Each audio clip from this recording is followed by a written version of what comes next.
The wizard studies में आप सभी लोगों का एक बार फिर से स्वागत है। आज 17 सितंबर है और 17 सितंबर के वन लाइनर करंट अफेयर्स में देखते हैं कि क्या अपडेट्स हैं।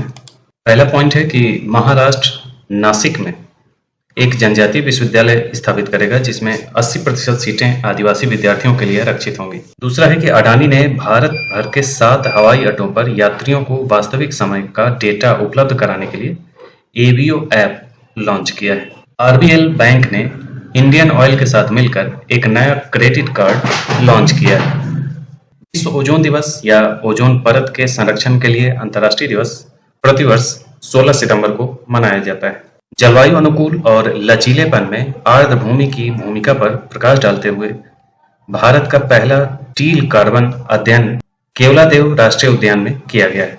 केंद्रीय मंत्रिमंडल ने भारत में मौसम पूर्वानुमान को बढ़ाने के लिए मिशन मौसम के लिए 2000 करोड़ रुपए के निवेश को मंजूरी दी है। भारत ने रूस में आयोजित ब्रिक्स साहित्य फोरम 2024 में भाग लिया और अपनी समृद्ध साहित्यिक विरासत का प्रदर्शन किया। मदुरई में भारत की दूसरी सबसे बड़ी तितली की एक नई प्रजाति की खोज की गई। स्वाति विजय कुलकर्णी को अल्जीरिया में भारत का नया राजदूत नियुक्त किया गया है। इंडस एक्स शिखर सम्मेलन का तीसरा संस्करण कैलिफोर्निया में सफलतापूर्वक आयोजित किया गया। केंद्रीय गृह मंत्री अमित शाह ने हिंदी भाषा के प्रचार प्रसार में योगदान के लिए वी श्रीनिवास को राजभाषा कीर्ति पुरस्कार से सम्मानित किया है। झारखंड में कर्म त्योहार धार्मिक उत्साह और उल्लास के साथ मनाया गया, जिसमें राज्य की सांस्कृतिक परंपराओं पर प्रकाश डाला गया है। आयुष सुविधाओं वाले राज्यों के मामले में मध्य प्रदेश देश में शीर्ष स्थान पर है।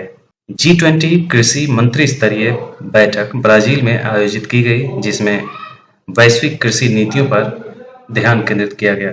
भारतीय अंतर्राष्ट्रीय समुद्री विवाद समाधान केंद्र गोवा में शुरू किया गया, जिसका उद्देश्य समुद्री विवादों को कुशलतापूर्वक हल करना है।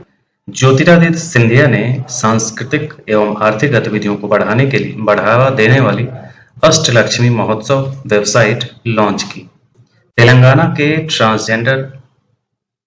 राज्य सरकार ने ट्रांसजेंडर विशिष्ट सरकारी भर्ती और सामाजिक कल्याण कार्यक्रम की घोषणा की।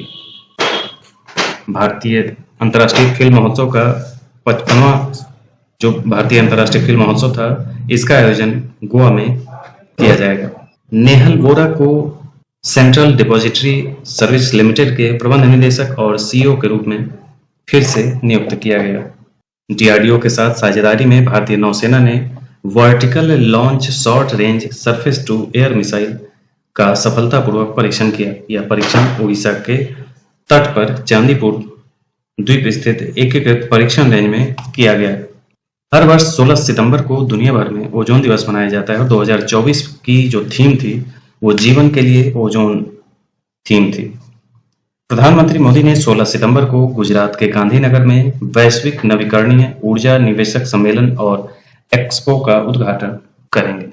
वरिष्ठ आईपीएस अधिकारी अमृत मोहन प्रसाद को सशस्त्र सीमा बल यानी एसएसबी का महानिदेशक नियुक्त किया गया।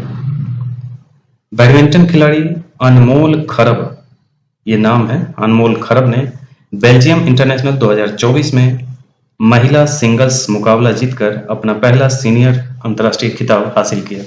National payment corporation of India NPCI 15 सितंबर को एकीकृत भुगतान व्यवस्था यानी यूपीआई की भुगतान सीमा 1 लाख से बढ़ाकर 5 लाख कर दी है। SpaceX crew Polaris Dawn 5 दिनों तक कक्षा में रहने के बाद 15 सितंबर को 4 अंतरिक्ष यात्रियों के साथ सफलतापूर्वक पृथ्वी पर लौट आया। संयुक्त अरब अमीरात में उत्कृष्टता के विभिन्न क्षेत्रों में योगदान देने वाले भारतीय महिलाओं की उपलब्धियों के सम्मान में 15 सितंबर को दुबई में भारतीय महिला दुबई पुरस्कार 2024 प्रदान किया गया। चौथा ग्लोबल जैव इंडिया 2024 सम्मेलन 15 सितंबर को नई दिल्ली में सफलतापूर्वक संपन्न हुआ है। इसमें जैव प्रौद्योगिकी के क्षेत्र में भारतीय कौशल का प्रदर्शन किया गया था। हिंदी दिवस पर केंद्रीय गृह और सहकारिता मंत्री अमित शाह ने 14 सितंबर को स्मारक डाक टिकट जारी किया। भारत और अर्जेंटीना ने 13 सितंबर को ब्यूनस आयर्स में विदेश कार्यालय परामर्श यानी FOC का 7वां दौर आयोजित किया। देश की पहली नमो भारत रैपिड रेल का उद्घाटन गुजरात राज्य में किया गया। नमो रैपिड रेल का उद्घाटन गुजरात में किया गया है। उपराष्ट्रपति जगदीप धनखड़ ने महाराष्ट्र भर में 434 ITI के व्यावसायिक प्रशिक्षण केंद्रों में संविधान मंदिरों का उद्घाटन किया। नीरज चोपड़ा ने ब्रुसेल्स डायमंड लीग फाइनल 2024 में 87.86 मीटर भाला फेंक में दूसरा स्थान हासिल किया। वे एंडरसन पीटर्स के शीर्ष स्थान से मामूली अंतर से चूक गए, जिन्होंने 87.87 मीटर भाला फेंका, यानी 1 पॉइंट से ये चूक गए। पेट्रोलियम स्पोर्ट्स प्रमोशन बोर्ड ने हॉकी इंडिया सीनियर पुरुष अंतर विभागीय राष्ट्रीय चैंपियनशिप 2024 जीती है। अनमोल खरब ने डेनमार्क की अमाली सुल्ज को हराकर बेल्जियम इंटरनेशनल 2024 में अपना पहला अंतर्राष्ट्रीय एकल खिताब जीता है। बांग्लादेश को अमेरिकी वित्तीय सहायता मिली है। संयुक्त राज्य अमेरिका ने बांग्लादेश को 20 मिलियन अमेरिकी डॉलर की वित्तीय सहायता की घोषणा की है। इजरायल ने क्षेत्र में रणनीतिक उद्देश्यों पर ध्यान केंद्रित करते हुए ऑपरेशन यमन शुरू किया। कांगो में 2 अक्टूबर को एमपॉक्स टीकाकरण यानी मंकी पॉक्स टीकाकरण अभियान चलाया जाएगा, जिसका उद्देश्य रोग के प्रसार को रोकना है। दूरदर्शन ने 15 सितंबर को अपनी 65वीं वर्षगांठ मनाई, जो भारतीय टेलीविजन में उसके दीर्घकालिक योगदान का स्मरण कराता है। एंडरसन पीटर्स ने अपने असाधारण एथलेटिक प्रतिभा का प्रदर्शन करते हुए ब्रुसेल्स में डायमंड लीग 2024 का खिताब जीता। राजस्थान ने हिंदी में चिकित्सा शिक्षा पाठ्यक्रम शुरू किया, जिससे यह व्यापक आबादी के लिए सुलभ हो जाएगा। संयुक्त राज्य अमेरिका ने रूस के सरकारी मीडिया आउटलेट RT पर प्रतिबंध लगा दिया। भारत की साइबर सुरक्षा उपलब्धि में भारत साइबर सुरक्षा सूचकांक में Tier 1 पर पहुंच गया है, जो साइबर सुरक्षा उपायों में इसकी प्रगति को दर्शाता है। अनमोल खरब ने ल्यूवेन में महिला एकल का खिताब जीता, जो उनके बैडमिंटन कैरियर में एक महत्वपूर्ण उपलब्धि है। संयुक्त राज्य अमेरिका ने 20 मिलियन डॉलर की वित्तीय सहायता की घोषणा की है।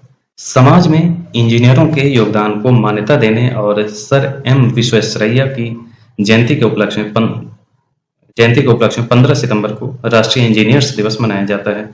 ग्लोबल बायो इंडिया सम्मेलन का चौथा संस्करण नई दिल्ली में सफलतापूर्वक संपन्न हुआ, जिसमें जैव प्रौद्योगिकी में प्रगति और नवाचारों का प्रदर्शन किया गया। फिलीपींस हाल ही में चक्रवात बेनविका से प्रभावित हुआ। बेनविका चक्रवात का नाम है। बेनविका है फिलीपींस में आया, यानी कि दक्षिण पूर्वी एशिया, जिसमें फिलीपींस अभी हाल में वियतनाम में आया था और अब ये फिलीपींस में आया है। भारत ने प्रभावित क्षेत्रों में सद्भावना और मानवीय सहायता बढ़ाने के लिए ऑपरेशन सद्भाव शुरू किया। ताजिकिस्तान ने हिजाब पर प्रतिबंध लागू कर दिया है, जिससे धार्मिक स्वतंत्रता और सांस्कृतिक प्रथाओं पर चर्चा शुरू हो गई है। तो ये था आज का वन लाइनर अपडेट। इसी ढंग के अन अपडेट्स के साथ हम फिर मिलेंगे। आज के लिए इतना ही। धन्यवाद।